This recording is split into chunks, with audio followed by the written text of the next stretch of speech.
Si è avvalso della facoltà di non rispondere Omar Farouk, l'imam di Pieve di Soligo, accusato di maltrattamenti e violenze ai danni dei bambini che andavano a imparare il Corano in via Schiratti. Particolarmente turbato e assistito dall'avvocato Roberto Baglioni, è uscito dall'aula con le lacrime al volto. Non ha voluto rispondere al giudice delle indagini preliminari e ai giornalisti che erano in attesa all'esterno dell'aula di tribunale. Il viso, travisato da un cappellino rosso, nascondeva le lacrime. Accompagnato da un amico, ha subito lasciato il palazzo di giustizia per evitare di rispondere alle domande.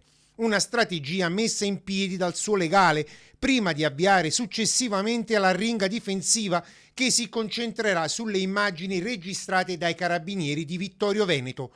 Filmati che avrebbero documentato i momenti più drammatici avvenuti all'interno del centro culturale. Quindi i presunti schiaffi e l'utilizzo di una mazza per terrorizzare i bambini.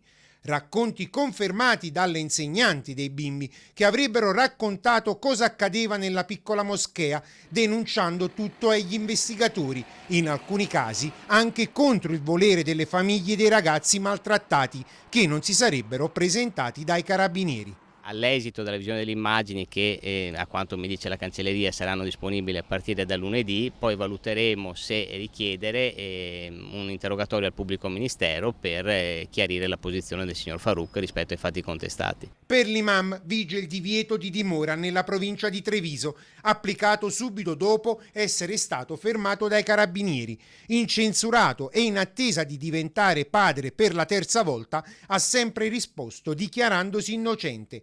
Analoghe parole pronunciate dalla comunità bengalese residente a Pieve di Soligo, come dal suo vice alla moschea che lo ha sempre difeso. E in attesa di visionare le immagini, l'avvocato così risponde. Si potrà valutare un'eventuale richiesta di riesame nei termini di legge o eventualmente più avanti una richiesta di modifica. Poi non abbiamo ancora parlato di questo, insomma.